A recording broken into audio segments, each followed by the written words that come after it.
Hello guys, welcome back our channel Telugu మేకరుడు. And ఈ వీడియోలో మనం the daily life of the immortal king season 3 episode 8ని మీకు ఈ వీడియోలో తెలుగులో క్లియర్గా అయితే ఎక్స్ప్లెయిన్ చేయబోతున్నాం. చాలా మంది కామెంట్ సెక్షన్ పక్కన ఉండే హైప్ సింబల్ మీద ట్యాప్ చేయండి అంటే కామెంట్ సెక్షన్లో హైప్ అని కామెంట్ చేస్తున్నారు. ఫ్రెండ్స్, కామెంట్ సెక్షన్లో కాదు, కొంతమందికి అయితే కామెంట్ సెక్షన్ పక్కన స్క్రోల్ చేస్తే హైప్ అని చెప్పి కొత్తగా ఒక ఆప్షన్ ఉంది. అండ్ కొన్ని మొబైల్స్కి అయితే ఆ ఆప్షన్ లేదు. సో ఆప్షన్ ఉండే వాళ్ళు హైప్ చేయండి.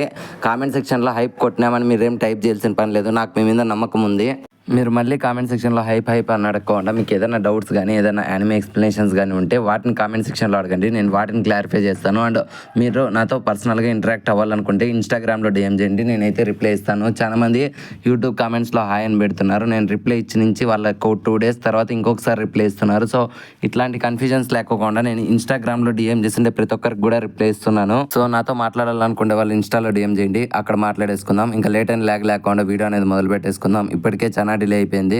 ఈ ఎపిసోడ్ స్టార్టింగ్లో ఒక డెలివరీ బాయ్ అయితే ఒక డోర్ అయితే కొడుతుంటారు. బట్ అటు సైడ్ నుంచి నో రిప్లై అనమాట. సో వాడు పక్కనకి వచ్చి మన మాస్టర్ జీతో చెప్తా ఉంటాయి, నేను ఎంతసేపు ఇలా నటించాలి, వాళ్ళు అసలు డోరే తెరచడం లేదంటే మాస్టర్ జీ వెంటనే గెటప్ మార్చు, ఇంకో ప్లాన్ వేయడంతో వెంటనే మనోడు గెటప్ మార్చి నేను డాక్టర్ని వచ్చాను బయటికి రండి అన్నా సరే అటు సైడ్ నుంచి no response and no door తెరవడం, అసలు రియాక్ట్ కూడా అవ్వరనమాట. ఇంక మన మాస్టర్ జీ కోపం వచ్చి వెంటనే మనోడే ఇంకా రంగంలోకి అయితే దిగుతాడు. బట్ మనోడు వచ్చినా కూడా సేమ్ పరిస్థితి అనమాట. సో వాళ్ళ సైడ్ నుంచి రిప్లై రాదు, ఇంకా డోర్ తెచ్చాడు. ఇంకా మనోడికి ఇలాగైతే కుదరదని చెప్పి వెంటనే ఆ డోర్ని అయితే బాంబు పెట్టి పేల్చి పారదొప్పుతాడు. ఇంకా ఆ స్మోక్లో నుంచి మన మాస్టర్ జీ ఇంకా ఆ డెలివరీ బాయ్ గాడు ఇద్దరైతే ఒక మాస్ ఎంట్రీ ఇస్తారు. తీరా ఆ డోర్ లోపల నుంచి వాళ్ళు చూస్తే అక్కడే వాళ్ళకి ఒక బిగ్ ట్విస్ట్ అనమాట. లిటరలీ లాస్ట్ నైట్ మన వాంగ్లింగ్ చేతిలో ఎంతమంది డీమాన్స్ అండ్ ఆ ఏలియన్స్ అందరూ దెబ్బలు తింటారో వాళ్ళందరూ అదే చోట్లోనే ఉంటారు. సో మన వాళ్ళు ఎక్కడికో వచ్చారనుకుంటారని, కానీ ఈ సీన్ చూసి నుంచి లిటరలీ నాకైతే నవ్వు ఆగలేదు. మన మాస్టర్ జీని చూసి వాళ్ళందరూ ఎంతో కోపంగా ఉంటారు. బట్ వెంటనే మన మాస్టర్ జీ, అరే వీళ్ళందరూ ఎంతమంది ఉన్నారు, సరేలే నువ్వు వీళ్ళందరినీ మేనేజ్ చేసి నేను వెళ్ళి నా 7 star స్క్వాడ్ పర్సన్స్ గ్యాంగ్ అంతా వచ్చేస్తామనే లోపల వెంటనే ఆ డెలివరీ బాయ్ గైడ్ అయితే పారిపోయింటాడు అనమాట. సో వాడిని చూసి ఇరికిచ్చేసావు కదరా అని చెప్పి మాస్టర్ జీ బాధపడతాడు. ఆల్రెడీ ఎస్టర్డే నైటే వాంగ్లింగ్ చేతిలో పిచ్చ కొట్టుడు కొట్టించుకోండి ఆ ఏలియన్స్ అందరూ పిచ్చ కోపంలో ఉంటారు. సో వీళ్ళందరికీ ఒక మనిషి మన మాస్టర్ జీ కనపడడంతో వాంగ్లింగ్ మీద ఉన్నంత కోపం అంతా ఈ మాస్టర్ జీ మీద అయితే చూపించుకొని లిటరలీ వానికైతే టార్చర్ చూపిస్తూ ఉంటాడు. అండ్ దీనికి ప్యారలల్గా వెంటనే మన వాంగ్లింగ్ కూడా సైకిల్ తొక్కుకుంటా అటువైపు నుంచినే వెళ్తూ ఉంటాడు. బట్ వెంటనే మాస్టర్ జీని చూసిన మన వాంగ్లింగ్ డిసైడ్ అవుతాడనమాట, వీడు మళ్ళీ ఇరుక్కున్నాడే, సో వీడిని కాపాడాలని చెప్పి వెంటనే అయితే ఆ మ్యాన్షన్ లోపలికి అయితే ఎంటర్ అవుతాడు. బట్ ఇక్కడే ఒక ట్రాన్సిషన్ కట్టేసి వెంటనే మన మాస్టర్ జీ కింద ఉండే అసిస్టెంట్లు అందరూ కూడా లోపల రావడాన్ని అయితే చూపిస్తారనమాట. వీళ్ళందరినీ ఆ డెలివరీ బాయ్ గడ పిలుచుకొచ్చింటాడు. బట్ అక్కడ ఉన్న సిచ్యువేషన్ చూసి వీళ్ళందరూ షాక్ అయిపోతారు. బికాస్ మన మాస్టర్ జీ నిలబడి ఉంటాడు అండ్ పక్కన ఉండే ఏలియన్స్ అన్ని పడిపోయి ఉంటాయి అనమాట. లిటరలీ అవన్నీ స్ప్రో కోల్పోయి ఉంటాయి. ఇంకా యాజ్ యూజువల్గా మన షాంఘైని కాపాడడానికి మాస్టర్ జీ ఇంకొకసారి ఏలియన్స్ అన్నిటిని ఓడిచ్చేసాడని చెప్పి వాడిని అయితే పొగుడుతూ ఉంటారనమాట. అండ్ వీళ్ళందరూ ఇలా మాట్లాడుతూ ఉండడాన్ని దూరం నుంచి అయితే ఒక ఇన్సెట్ లాగా ఉండే క్రీచర్ అయితే ఫొటోస్ తీస్తూ ఉంటుంది. సో అది ఒక స్పై అనమాట. సో ఆ ఫొటోస్ అన్ని క్యాప్చర్ చేస్తూ ఉంటుంది. బట్ దాన్ని వీళ్ళు ఎవరు పట్టించుకోరు. అండ్ సీన్ అనేది ఇక్కడ కట్ అయ్యి కొన్ని రోజుల తర్వాత మన మాస్టర్ జీకి అయితే సన్మానం చేస్తూ ఉంటారు అనమాట షాంఘై సిటీ అంతా. బికాస్ మనోడు ఎన్నోసార్లు డీమన్స్ దగ్గర నుంచి అండ్ ఏలియన్స్ దగ్గర నుంచి అయితే ఈ షాంఘైని కాపాడాడు కదా. సో అందుకోసమే మనోడికి అయితే సన్మానం చేస్తూ ఉంటారు. అండ్ మనోడు కూడా ఆ సన్మానం కోసం అయితే రెడీ అవుతూ ఉంటారు. అండ్ అప్పుడే తనను రెడీ చేసి ఒక మేకప్ ఆర్టిస్ట్ అయితే మన మాస్టర్ జీని చూస్తే ఎంతో సిగ్గుపడుతూ ఉంటుంది. ఇన్ఫాక్ట్ తను అయితే మన మాస్టర్ జీకి అయితే ఫ్లాట్ అయిపోయి ఉంటుంది అనమాట. సో తనని చూసి అంత సిగ్గుపడుతూ ఉండడాన్ని మాస్టర్ జీ కనిపెట్టి, ఏమైంది నీకు ఏమైనా హెల్త్ బాగాలేదంటే, నాకేం బాగాలేదని కాదు, నేను మిమ్మల్ని చూసి కొంచెం ఫ్లాట్ అయిపోయాను, మీకు త్వరగా టైం అవుతుంది, త్వరగా వెళ్ళండి అనడంతో వెంటనే మన మాస్టర్ జీ అయితే ఆ స్టేజ్ మీదకి అయితే ఎంటర్ అవుతాడు. బట్ ఒక్కసారిగా అంతమంది జనాలను చూసిన మన మాస్టర్ జీకి తన మనసులో అనిపిస్తుంది, అసలు ఈ అవార్డుకి నేను అసలు అర్హున్నే కాదా అని చెప్పి తన మనసులో అనుకుంటే ఈ గ్యాప్లో వెంటనే అక్కడ ఉండే ప్రతి ఒక్క పర్సన్ని చూపిస్తారు అనమాట. తనతో పాటు పనిచేస్తుండే 7 star స్క్వాడ్ పర్సన్స్లో ఉండే ప్రతి ఒక్కరు ఆ సన్మానానికి వచ్చింటారు. అండ్ తన స్టూడెంట్స్ అండ్ షాంఘైలో ఉండే పెద్ద పెద్ద మనుషులు అందరూ పెద్ద పెద్ద విఐపీస్ అందరూ కూడా ఆ ఈవెంట్కి అయితే అటెండ్ అయింటారు అనమాట. సో అప్పుడే మన వాంగ్లింగ్ కన్ను కొట్టడంతో వెంటనే మన మాస్టర్ జీ అయితే ఆ అవార్డుని తీసుకోవడానికి అయితే వెళ్తారు. అండ్ అక్కడికి వెళ్ళిన వెంటనే మన మాస్టర్ జీ అయితే తన లైఫ్ గురించి అయితే ఎక్స్ప్లెయిన్ చేస్తామన్నమాట. ఇన్ఫాక్ట్ నేను 10 years బ్యాక్ నేను కూడా నా 7 star స్క్వాడ్ పర్సన్స్లో ఒక నార్మల్ అభ్యర్థిని మాత్రమే. సో నా తోటి సోల్జర్స్ ఎలాగైతే కష్టపడేవాళ్ళో నేను కూడా అట్లాగే కష్టపడేవాడిని. బట్ 10 years బ్యాక్ ఎప్పుడైతే ఆ డీమన్ ఫ్రాగ్ మన వరల్డ్కి వచ్చిందో, ఇన్ఫాక్ట్ మన వరల్డ్ని డిస్ట్రాయ్ చేయడానికి వచ్చిందో, అప్పుడు నేను ఒక పిల్లాన్ని అయితే చూశాను. లిటరలీ ఆ పిల్లాన్ని అయితే ఆ ఫ్రాగీ డాగ్ అయితే చంపడానికి అయితే ట్రై చేసింది. సో నేను అప్పుడు అనుకున్నాను, నా ప్రాణం పోయినా బాధలేదు, నేనైతే ఆ పిల్లోని కాపాడాలని చెప్పి వెంటనే వెళ్ళి ఆ పిల్లాన్ని అయితే కాపాడేశాను ఆ ఫ్రాగీ డాగ్ నుంచి. బట్ వెంటనే ఆ ఫ్రాగీ డాగ్ అయితే మమ్మల్ని అటాక్ చేయడానికి ఫుల్ ఫోర్స్తో అయితే రెడీ ఉంది. బట్ వెంటనే నేను నా యొక్క స్పిరిచువల్ ఎనర్జీని మొత్తం అంతా యూజ్ చేసి ఒక్కటే అటాక్ తో అయితే ఆ ఫ్రాగి డాగ్ ని అయితే పడుకోబెట్టాను. సో అప్పుడు నాకు వచ్చిండే ప్రశంసల దగ్గర నుంచి నా లైఫ్ అనేది స్టార్ట్ అయింది. లిటరలీ నేను ఈ 10 years లో ఎన్నో సాధించాను. నేను షాడో ఫ్రాక్షన్ లీడర్ ని పట్టుకున్నాను అండ్ తనని జైల్లో పెట్టించాను. అంతేకాకుండా 10 years బ్యాక్ మిస్ అయిపోయిన లవ్ ను కనిపెట్టాను. సో వాళ్ళ యొక్క లవ్ ను కూడా ఎంకరేజ్ చేశాను. అండ్ ఇంకా ఫైనల్ గా నేనైతే ఆ డీమన్ కింగ్ అని ఓడించాను. లిటరలీ మనం అందరం కలిసి ఆ డీమన్స్ తో అయితే పోరాడి మన ఎర్త్ ను మనం కాపాడుకున్నాం. ఇన్ఫాక్ట్ ఈ షాంఘై ఇలా ఉండడానికి నేను నా సాయశక్తిలా ట్రై చేస్తాను. సో నేను నా ప్రాణాలు ఉన్నంతసేపు ఈ షాంఘైని కాపాడుతూనే ఉంటానని చెప్పి ఒక మంచి మోటివేషనల్ స్పీచ్ అయితే ఇస్తాడు. ఇంకా మనోడు వెళ్ళిపోతాడు అని ఈ గ్యాప్ లో వెంటనే అక్కడైతే స్క్రీన్ అంతా బ్లాక్ అయిపోతుంది. అక్కడ ఉండే కరెంట్ అంతా పోతుంది. అది చూసి జనాలందరికీ అర్థం కాదన్నమాట అసలు ఏం జరుగుతుంది, అసలు ఏమవుతుంది అని. అప్పుడే ఒక్కసారిగా కరెంట్ అనేది తిరిగి వస్తుంది అండ్ వెంటనే అక్కడైతే కొన్ని ఇమేజెస్ ఫ్లాష్ అవుతాయి అనమాట. ఆ ఇమేజెస్ ఏంటో కాదు, ఇంతకు ముందర మన మాస్టర్ జీని ఆ డీమన్స్ అన్ని కలిసి కొడుతూ ఉంటాయి కదా. సో అక్కడ నుంచి ఆ ఫొటోస్ అన్ని ప్లే అవుతూ ఉంటాయి. ఎప్పుడైతే మన వాంగ్లింగ్ లోపలికి ఎంటర్ ఉంటాడో లిటరలీ ఆకాశంలో ఒక మెరుపు అనేది మన మాస్టర్ జీ ఇంకా ఆ ఏలియన్స్ మీద అయితే పడుతూ ఉంటుంది. దెబ్బకి ఆ మెరుపు ఎఫెక్ట్ వల్ల అవన్నీ స్ప్రో అయితే కోల్పోయి ఉంటాయి. అండ్ వెంటనే మన వాంగ్లింగ్ వచ్చి మన యొక్క మాస్టర్ జీని లేపి తనైతే కాన్షియస్లీ తెచ్చేసి ఇంకా యాజ్ యూజువల్ మనోడు అయితే అక్కడ నుంచి సైలెంట్ గా దొబ్బేస్తాడు. సో ప్రతిసారి లాగానే ఈసారి కూడా క్రెడిట్స్ అన్ని కూడా మన మాస్టర్ జీకే వచ్చేస్తాయని చెప్పి మన వాంగ్లింగ్ అనుకుంటాడు. కానీ బట్ దూరం నుంచి ఆ ఇన్సెట్ ఫొటోస్ తీసిండే దాన్ని మన వాంగ్లింగ్ ఇంకా మాస్టర్ జీ అయితే కనిపెట్టిండ్రు. సో ఇప్పుడైతే ఆ ఇన్సెట్టే ఇక్కడ ఫొటోస్ అన్ని ప్లే చేస్తూ ఉంటాయి. సో అప్పుడే మనకి స్క్రీన్ లో అయితే ఒక పర్సన్ చూపిస్తారు. తను ఎవరో కాదు, మన క్యూమీ పాప. అప్పుడే తను చెప్తుందట, ఇన్ఫాక్ట్ ఇప్పుడు నేను వేసిన ప్లాన్ అనేది పక్కాగా పనిచేస్తుంది, ఇప్పుడు నీ కథ అయిపోయింది మాస్టర్ జీ అని క్యూమీ పాప అయితే చెప్తుంది. అండ్ దీనికి ప్యారలల్ గా వెంటనే న్యూస్ అన్నిట్లో కూడా హెడ్లైన్స్ లో మాస్టర్ జీ గురించి అయితే వస్తుంటుంది. లిటరలీ మన మాస్టర్ జీ ఒక కల్పరేట్, ఇంతవరకు తను ఏ డీమన్ ని ఓడించలేదు. అసలు ప్రతిసారి అతను అయితే పీకేస్తూ ఉంటారు అనమాట. ఇన్ఫాక్ట్ ఆ ఫ్రాక్షన్ 60 స్కూల్ ముందు 2 విగ్రహాన్ని పీకేస్తూ ఉంటారు. అండ్ ఇంకొక సైడ్ అయితే దీని అంతటికి ప్యారలల్ గా మన మాస్టర్ జీకి ఇంకా ఆ స్కూల్ హెడ్ మాస్టర్ షాంఘైలో ఉండే 7 స్క్వార్ హెడ్ గానికి అయితే కొన్ని మాటలు అయితే జరుగుతూ ఉంటాయి. అప్పుడే మన మాస్టర్ జీ చెప్తా ఉంటా, లేదు సార్ నేను ఎటువంటి తప్పు చేయలేదు, ఎవరో నన్ను ప్లాన్ చేసి ఇరికిచ్చారు. ఇన్ఫాక్ట్ నేను ఈ షాంఘై కోసం ఎంతగా కష్టపడ్డానో మీకు తెలుసు కదా, ఎన్నో డిమాండ్స్తో పోరాడాను, నేను ఇట్లాంటి తప్పు చేసి లేదు, నాకైతే నమ్మకం ఉంది అంటే అప్పుడే ఆ హెడ్ గారు చెప్తా ఉంటా, మాస్టర్ జీ నాకు నీ మీద నమ్మకం ఉంది, బట్ ప్రజెంట్ నువ్వు సైలెంట్ కూర్చోండి అంతా మనోడు కూర్చుంటాడు. వెంటనే వాళ్ళేసి మన మాస్టర్ జీ పక్కనకి అయితే వచ్చాడు అనమాట. ఇన్ఫాక్ట్ 10 years బ్యాక్ నిన్నైతే హెడ్గా పెట్టాను. సో నువ్వు అప్పటి నుంచి ఎంతగా ఈ షాంఘై కోసం కష్టపడ్డావో నాకు తెలుసు. సో అయితే ఇప్పుడు నువ్వు నాకు ఒక హెల్ప్ చేయాలి, నువ్వు కొన్నాళ్ళు రెస్ట్ తీసుకో, ఇన్ఫాక్ట్ వాలంటీర్గా రెస్ట్ తీసుకో అని చెప్పి మనోడు పక్కనకి అయితే వస్తాడు. థ్యాంక్ యూ అని చెప్పి మన మాస్టర్ జీ తన కళ్ళు అయితే చూస్తే వాడు ఒక ఈవిల్ స్మైల్ ఇచ్చి నువ్వు మర్యాదగా ఈ జాబ్ నుంచి రిజైన్ చేసి ఇక్కడ నుంచి దొబ్బేస్తే బెటర్ అంటాడు. ఇంకొకసారిగా మన మాస్టర్ జీకి అర్థమైపోతుంది తను అన్ని సైడ్స్ నుంచి కార్నర్ అయిపోయాడు, ఇప్పుడు తను జాబ్ వదిలేయాలని చెప్పి మనోడైతే జాబ్ వదిలేసి బయటకి అయితే వస్తాడు.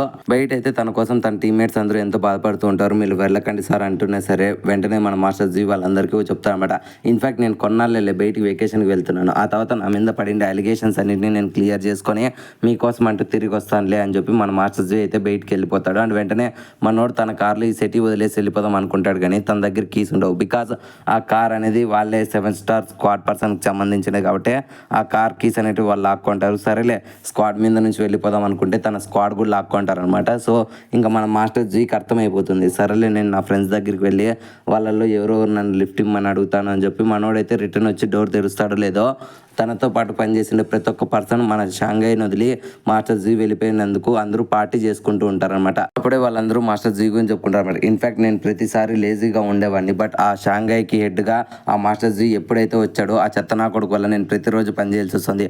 మేము ప్రతిసారి ప్రతి పనికి వెళ్ళే వాళ్ళం, ఇప్పుడు నాకు ఆ టెన్షన్స్ తగ్గిపోయాయి. ఇప్పుడు 7 స్టార్ స్క్వాడ్ పర్సన్స్ అయితే ఎంతో లేజీగా ఉండొచ్చు, ఇప్పుడు జనాలు ఎటుపోయినా మాకు సంబంధం లేదు, మేమైతే మా ఫ్యామిలీస్తో హ్యాపీగా చిల్ అవ్వచ్చు అని చెప్పి వాళ్ళందరూ పార్టీ చేసుకుంటూ ఉంటారు.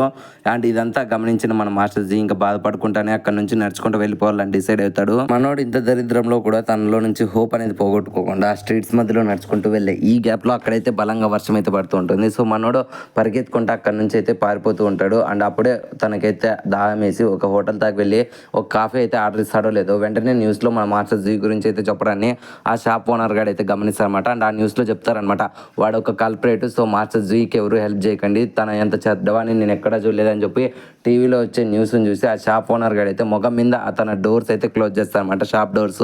సో అది చూసి మాస్టర్ జీ ఎంతో బాధపడతాడనమాట. అండ్ ఈ గ్యాప్ లో తన పక్క నుంచి ఒక కార్ వెళ్ళి మన మాస్టర్ జీ మీద అయితే బురద కొడుతుంది. సో లిటరలీ అంత దారుణాన్ని చూసిన తర్వాత నేనైతే మాస్టర్ జీ గడే విలన్ అయిపోతాడేమో అని భయపడ్డా. బట్ వెంటనే మనోడైతే తన పక్క నుంచి వెళ్తుండే ఒక పర్సన్ అయితే చూస్తామన్నమాట. సో తను నార్మల్ గానే ఉంది అని మనం అనుకుంటాం, కానీ తన వెనకలైతే ఒక తోక అనేది ఉంటుంది. సో దాన్ని గమనించిన మన మాస్టర్ జీకి అర్థమైపోతుంది ఇది ఖచ్చితంగా ఒక ఏలియనే, సో నేను దీన్ని ఖచ్చితంగా ఓడించాలి, నా యొక్క ప్రతిభని అందరూ గుర్తించాలని చెప్పి దాని వెంట అయితే పడతాడనమాట. సో అలా మనోడైతే దాన్ని ఫాలో అవ్వకుండా సర్టెన్ లొకేషన్ దాకా వెళ్ళిన తర్వాత అక్కడైతే ఆ డీమన్ కనపడదు. బట్ ఆ డీమన్ అయితే మన మాస్టర్ జీ వెనకలు అయితే ఉంటుంది. సో తనతో పాటు ఇంకొక డీమన్ అయితే వచ్చింటారు. అండ్ వీళ్ళిద్దరిని ఆల్రెడీ మన మాస్టర్ జీ ఎపిసోడ్ స్టార్టింగ్లోనే పట్టించింటాడు. అండ్ వీళ్ళ గురించి ప్రశంసలు ఇస్తున్నప్పుడే మన మాస్టర్ జీ గురించి ఆ ఇన్సర్ట్ బయట పెట్టడం, మనోడు జాబ్ పోవడం, ఇట్లాంటి దరిద్రాలన్నీ జరిగింటాయి. అండ్ ప్రజెంట్ సీన్లో ఆ దరిద్రమైన సిచ్యువేషన్లో ఉన్నా సరే నువ్వు ఎందుకని మమ్మల్ని పట్టుకోవాలనుకుంటున్నావు, నీ జాబ్ నీకు మళ్ళీ వస్తుంది అనుకుంటున్నావా, అది ఎప్పటికీ తిరిగి రాదు అంటున్నా సరే అప్పుడే మన మాస్టర్ జీ చెప్తాడు అనమాట, ఏంట్రా నేను నా జాబ్ కోసం చేస్తున్నాను అనుకుంటున్నారా, లిటరలీ మీ అట్లాంటి డీమన్స్ నా యొక్క షాంఘైలో ఉండకూడదు. ఇన్ఫ్యాక్ట్ నా షాంఘైలో మీ అట్లాంటి చెడ్డ వాళ్ళకి చోటు లేదు. నా జాబ్ లేకున్నా సరే, నేను ఒక కామన్ పర్సన్ అయినా సరే, నన్ను ఎంతమంది హేట్ చేసినా సరే నేనైతే మిమ్మల్ని వదిలిపెట్టను అనడంతో వెంటనే ఆ డీమన్ అయితే మన మాస్టర్ జీ మీద అయితే అటాక్ చేసి గొంతు దగ్గర కత్తి పెట్టి, ఏంట్రా ఇప్పుడు నువ్వు ఉన్న సిచ్యువేషన్లో నువ్వు మమ్మల్ని ఆపుదాం అనుకుంటున్నావు, లిటరలీ ఇప్పుడు నీకు చావు కంటే పెద్ద శిక్ష విధించబోతున్నానని చెప్పి మన మాస్టర్ జీ యొక్క గొంతు కట్ చేసి ఈ గ్యాప్లో వాళ్ళిద్దరికైతే ఒక సౌండ్ అనేది వస్తుంది. ఎవరు రాని వెనక్కి తిరిగి చూస్తే అక్కడ ఉండేది ఎవరో కాదు, మన షాంఘైలో ఉండే మోస్ట్ పవర్ఫుల్ పర్సన్ అయినా మన వాంగ్లింగ్ అనమాట. సో మనోడు చాలా క్యాజువల్గా నడుచుకుంటా మర్యాదగా మాస్టర్ జీని వదిలేయండి, లేకుంటే మీకు చావు కంటే పెద్ద శిక్ష విధిస్తాను అని ఈ గ్యాప్లో వెంటనే వాడు చెప్తాడనమాట, ఏంట్రా నీ అట్లాంటి పిల్లబచ్చ మా ఇద్దరిని ఓడిస్తాను అనుకుంటున్నావు, లిటరలీ నీకు వీనితో పాటు చావు రాకూడదు అనుకుంటే మర్యాదకి ఇక్కడ నుంచి పారిపో, నేను ప్రాణాలతో వదిలేస్తాను అంటాడు. బట్ వెంటనే మన వాంగ్లింగ్ చెప్తా ఉంటా, నేను నీకు అదే చెప్పా కదరా పిచ్చిన కూడా అనడంతో వెంటనే ఆ డీమన్ గారికి కోపం వచ్చి మన వాంగ్లింగ్ మీద అయితే అటాక్ చేయడానికి అయితే వస్తాడు. బట్ మనోడు ఒకటే దెబ్బకైతే వాళ్ళిద్దరిని పడుకోబెట్టేసి అక్కడ నుంచి విసిరేస్తాడు.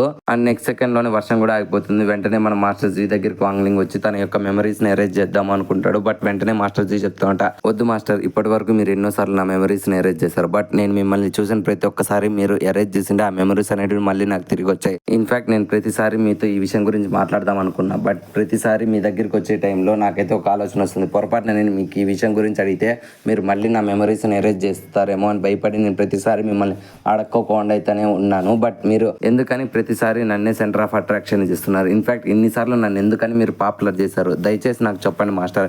ఇప్పుడు కూడా మీరు నా మెమరీస్ని ఎరేజ్ చేద్దాం అనుకుంటున్నారు కానీ నా యొక్క పెయిన్ అనేది మీరు అర్థం చేసుకోలేకున్నారు. మీరు ప్రతిసారి నాకు ఇచ్చే క్రెడిట్స్ అవి నా సొంతంగా నేను సంపాదించుకునేటివి కాదు, నేను వాటి గురించి ప్రతిసారి ఆలోచించుకొని బాధపడేవాడిని. సో దయచేసి నాతో ఈ విషయాన్ని షేర్ చేసుకోండి, మీరు ఎందుకని నన్ను పాపులర్ చేస్తున్నారు అనడంతో అప్పుడే మన వాంగ్లింగ్ చెప్తా ఉంటా, ఇన్ఫ్యాక్ట్ నీకు గుర్తుందా 10 years బ్యాక్ నువ్వు అన్నావు స్పీచ్లో, 10 years బ్యాక్ నా మీద ఆ ఫ్రాగ్ అయితే అటాక్ చేయడానికి వచ్చినప్పుడు నువ్వు దాన్ని చూసిన వెంటనే నన్ను కాపాడడానికి అయితే దగ్గరికి వచ్చావు. ఇన్ఫ్యాక్ట్ నువ్వు అక్కడికి రావాల్సిన అవసరం లేదు అండ్ నన్ను కాపాడాల్సిన అవసరం కూడా లేదు, బట్ నువ్వు ఒక ప్రాణానికి అయితే వాల్యూ ఇచ్చావు. లిటరలీ నువ్వు నన్ను కాపాడడం కోసం అయితే ఆ ఫ్రాగి డాగ్ చేతులు అయితే చావు దెబ్బలు తిన్నావు. సో నేను అప్పుడే నీలో ఉండే మంచితనాన్ని గుర్తించాను. నీలో పవర్ లేకపోయిండొచ్చు, బట్ నువ్వు జనాలకి అయితే సాయం చేయడానికి నీ సాయశక్తిలా ట్రై చేస్తావు. అటు నీ ప్రాణాలు ఇవ్వడానికి కూడా ఎటువంటి ఆలోచన కూడా పెట్టుకోకుండా ప్రాణాలు ఇస్తావు. సో నాకు నీలో అదే నచ్చింది, అందుకని నేను ప్రతిసారి నిన్నైతే పాపులర్ చేస్తూ వచ్చాను. ఎప్పుడైతే వాంగ్లింగ్ మాటలు విన్నాడో అప్పుడే మన మాస్టర్ జీ అయితే కొంచెం రిలాక్స్ ఫీల్ అవుతాడు. ఇన్ఫ్యాక్ట్ అప్పుడే మన వాంగ్లింగ్ చెప్తా ఉంటా, ఇదిగో నీ ముందర 2 balls ఉన్నాయి, ఒకటేమో రెడ్ బాల్, ఇంకోటేమో బ్లూ బాల్. ఈ బ్లూ బాల్ మింగేవంటే ఇప్పటి వరకు నీకు నువ్వు అనుభవించిన పెయిన్ అంతా నువ్వు మర్చిపోతావు, నువ్వు నిమ్మలంగా సమ్మర్ వెకేషన్కి వెళ్ళిరా అనడంతో మాస్టర్ జీ మరి ఈ రెడ్ బాల్ ఎందుకు అంటే, ఒకవేళ నువ్వు ఈ రెడ్ బాల్ని సెలెక్ట్ చేసుకున్నావు అనుకో, నేను నీ కోసం ఈ వరల్డ్ అంతటిని కూడా రీసెట్ చేస్తాను, ఇంకోసారి నీ గురించి ఎవరు ఆ ఇన్ఫర్మేషన్ లీక్ చేస్తారో నేను వాళ్ళని అంతం చేస్తాను అనడంతో అప్పుడే మన మాస్టర్ జీ చాలా బాగా ఆలోచించి ఒక్కసారిగా తన డిసిజన్ చెప్తాడు అనమాట, వద్దు మాస్టర్, మీరు ఈ 2 నా కోసం అయితే చేయకండి. ఇన్ఫ్యాక్ట్ ప్రతి మనిషిలోనూ అప్స్ అండ్ డౌన్స్ ఉన్నాయి, నేను ఇంతవరకు అప్స్ చూశాను, ఇప్పుడు డౌన్ చూస్తున్నాను.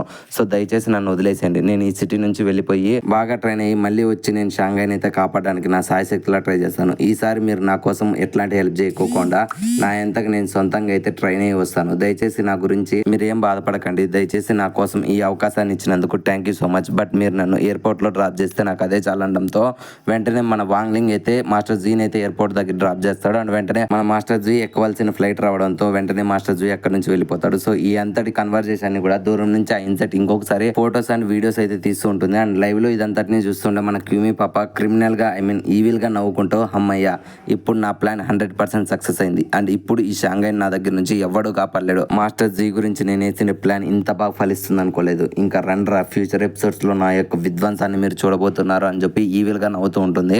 అండ్ ఈ సీన్ తో ఈ ఎపిసోడ్ అనేది ఎండ్ అయిపోయింది ఫ్రెండ్స్. అండ్ ఈ ఎపిసోడ్ పోస్ట్ క్రెడిట్ సీన్ అంటూ ఏమీ లేదు. అండ్ ఫ్యూచర్ ఎపిసోడ్స్ లో క్యూమీ పాప విధ్వంసాన్ని చూడబోతున్నాం. అసలు మాస్టర్ జీ వస్తాడా రాడా, అసలు మన వాంగ్లింగ్ ఏం చేయబోతున్నాడు ఫ్యూచర్ లో, అసలు క్యూమీ పాపను ఎలా ఎదుర్కోబోతున్నాడు అనేది మీరు ఫ్యూచర్ ఎపిసోడ్స్ లోనే చూడబోతున్నారు. నాకైతే ఈ ఎపిసోడ్ చాలా బాగా నచ్చింది.